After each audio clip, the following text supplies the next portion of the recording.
ki waho tupu ki te whai au ki te ao marama ti hau mauri ora. I ngā reo, i ngā mana, i ngā ihi, i ngā wehi, tēnā koutou, tēnā tātou katoa.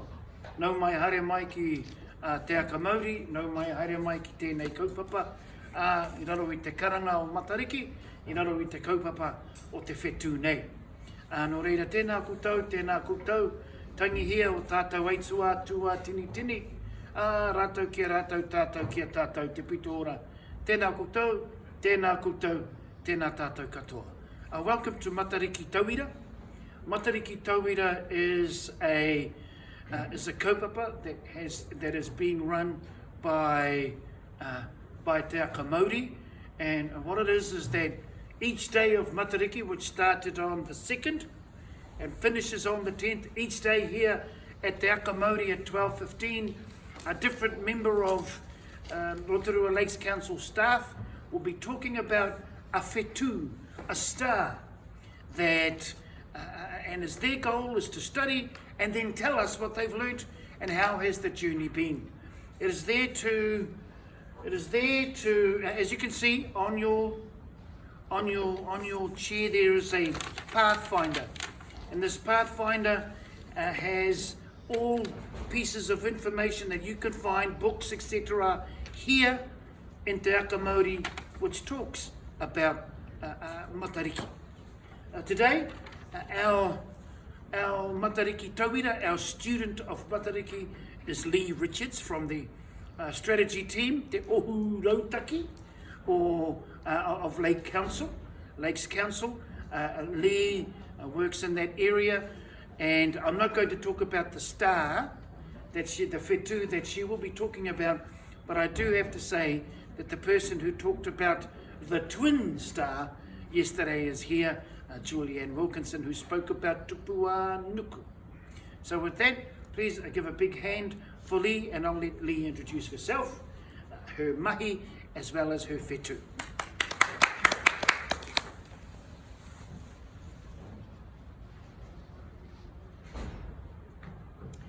Kia ora koutou, ko tai mai nei ki kōrero I ngā whakaaro Matariki.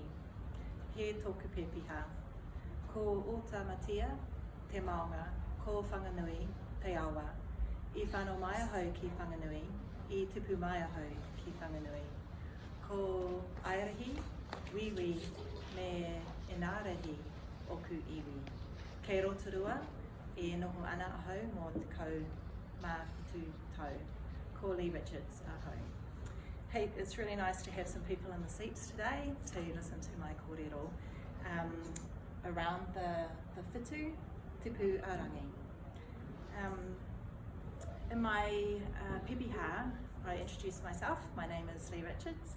I was born in Whanganui, born and raised in Whanganui, and I've had the privilege of living in Rotorua for 17 years. As Kingi explained, I'm one of the 9 council staff members who've been given the whetu or challenge to talk about a particular whetu. At council, my role is a strategic advisor, which is a fancy name.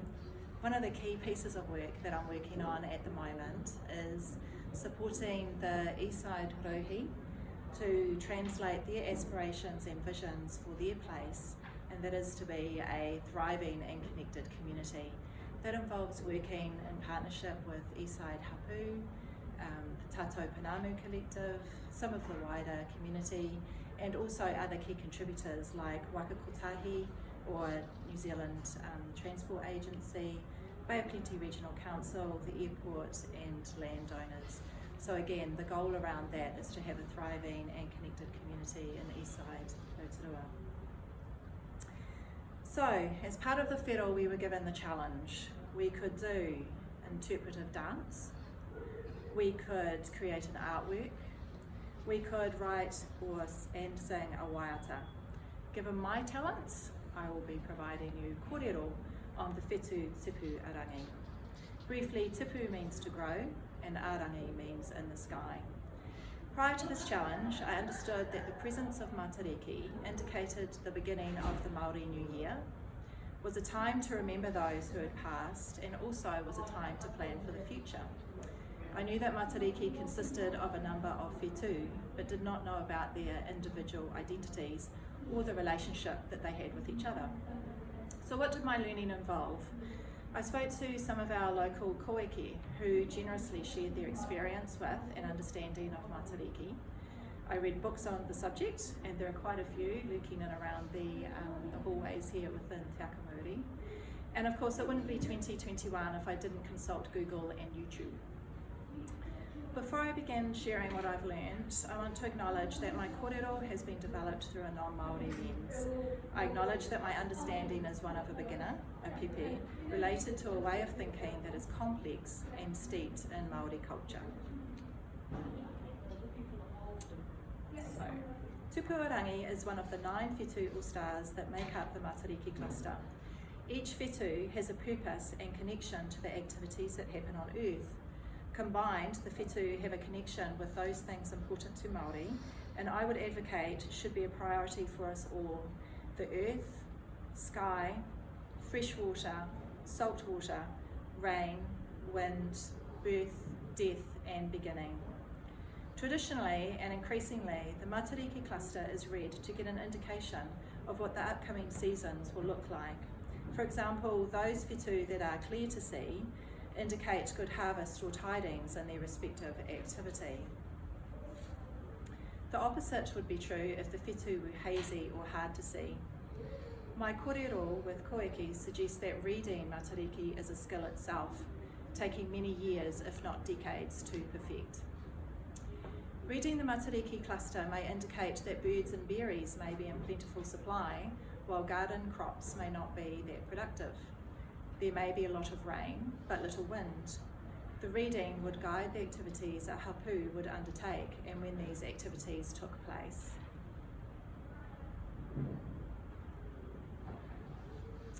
This image and whakaaro has come from Professor Rangi Matamua, a renowned astronomer with extensive knowledge on Matariki.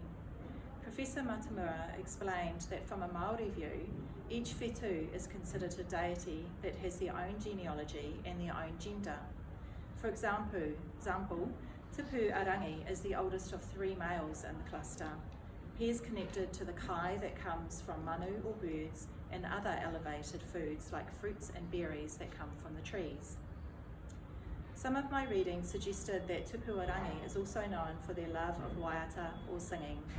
The birds and other creatures of the forest sing along and contribute to the joy of those who hear this waiata. Tupuarangi reminds us to be generous with our gifts and share them with others. There are important connections between each of the whetu.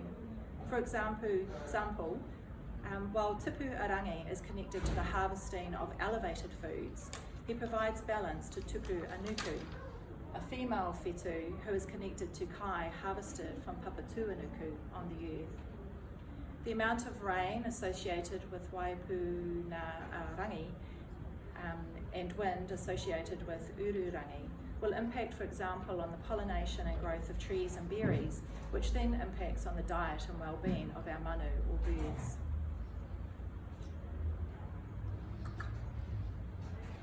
My study of Tupuarangi highlighted how much my cultural lens and my own experience impacted on my understanding of Matariki. For example, when I thought of berries, I thought of strawberries, raspberries, or blackberries. I had no knowledge of the existence of native berries, such as tawa, mingi mingi, taraere, karamu, or kahikatea.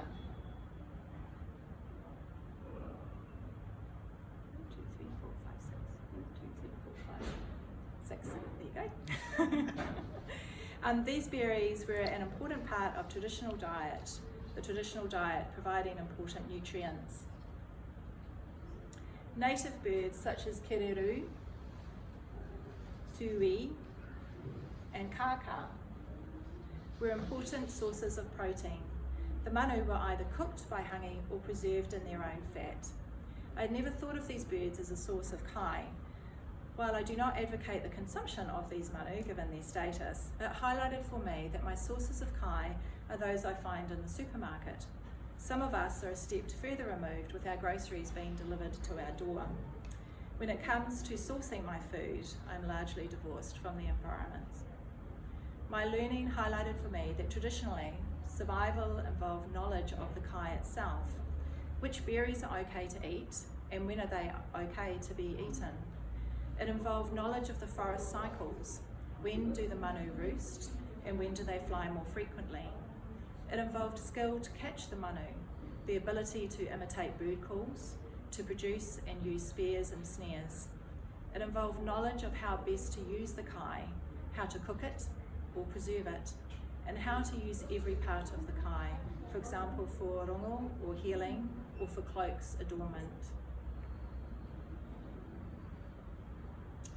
So what is the impact of my learning about Tupuarangi? I've given myself the challenge to broaden my awareness of our native flora and fauna and to increase my knowledge of their traditional uses. When talking with others about Matariki, I was constantly aware of the reverence paid to this taonga. Even if Koike had been relating to Matariki for decades, there was an acknowledgement that their journey was far from finished. Understanding Matariki can involve a lifelong relationship. The link between taiao, or the environment, and honga'ao, or people, was constantly made. The connectivity between the Matariki whetu highlighted the importance of having a lived experience and ongoing connection with our environment.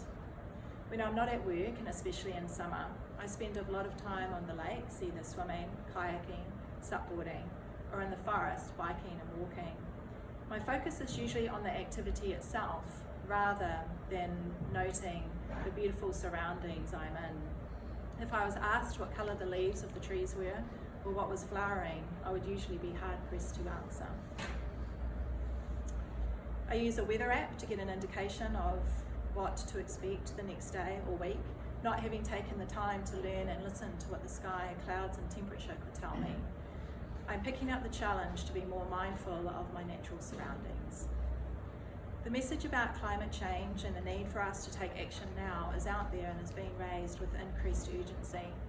I'm questioning my day-to-day decisions and actions and whether these support the improved quality of our taiao or contribute to the damage being caused to our whenua. I'm also challenged to provide my tamariki with lived experience and connection to the taiao so they will understand the role they play as future kaitiaki. Matariki signifies the beginning of the Māori New Year. As part of my learning, I listened to Professor Matamua explain how Matariki fits within the Māori lunar calendar, Maramataka, as opposed to our Western Gregorian 365-day-a-year calendar. Maramataka is based on the lunar cycles of the moon. It is inextricably linked to energy flows and the cycles of nature. I'm looking forward to learning about the time and the seasons in this new way. Ko mutu toku kōrero. Nō reira, tēnā koutou, tēnā koutou, tēnā koutou katoa.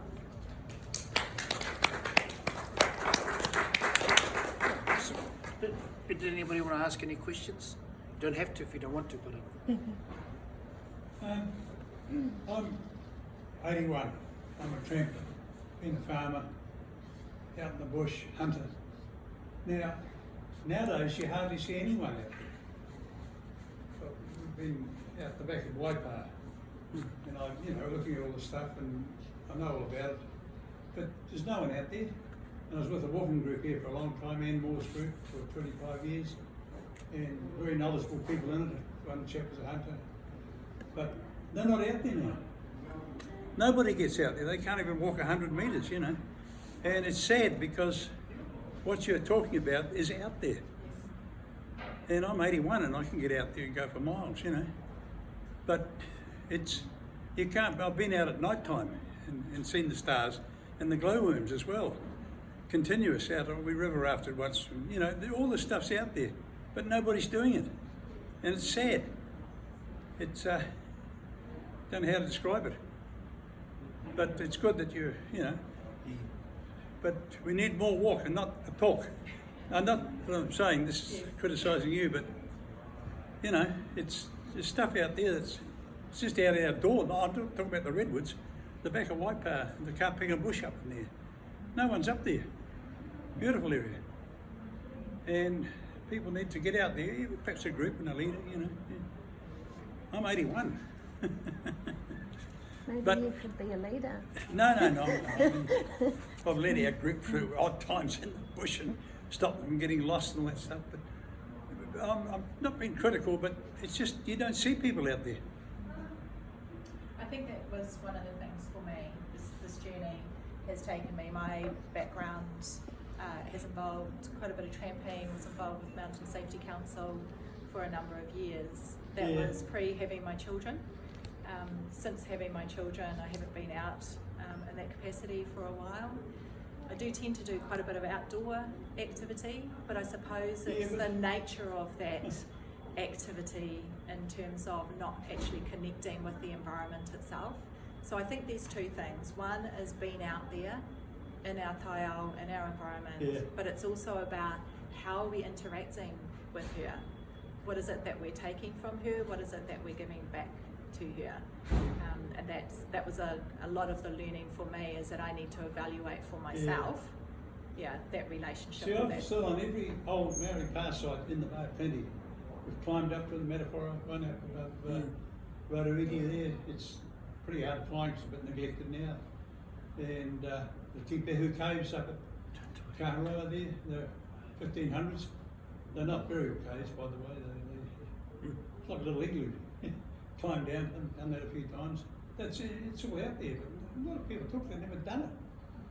Wouldn't know where they were, Maori or Pākehā. Well, that's a great challenge for us. Yeah. It's just that it's stuff's out there, but you got to do it, you know. So I'm still trying to do it at 81. Like even for me, when we gave the Tupuarangi whetu to yourself, I was thinking, what is the kai of the sky?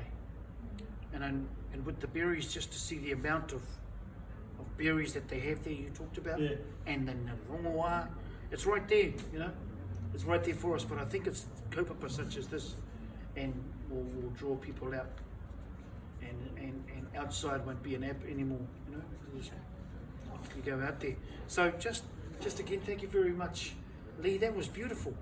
Thank you for taking us on your journey. To also let you know that our Pathfinder is on the Te Aka Māori webpage. You go to the menu at the top, click that, and you'll see Community Learning. Go to Community Learning, and you look down a bit there, and you'll find the Pathfinder. Tomorrow we have another hunga kōrero, which will be at 12:15. Leigh, I just think that was an awesome kōrero. Julianne, both of you, talking about Tupuarangi. Well, I think we have Waiti tomorrow, don't we? Yeah. We have Waiti tomorrow, another mahanas, another set of twins, and then on Tuesday, Waita. So with that, I'd like to thank our whānau here at Te Aka Māori, JD, you and the team, Laura and the team, to bring us this kaupapa of Matariki Tauira. Nō reira, tēnā koutou, tēnā tātou, katoa. Yeah, thanks, mate.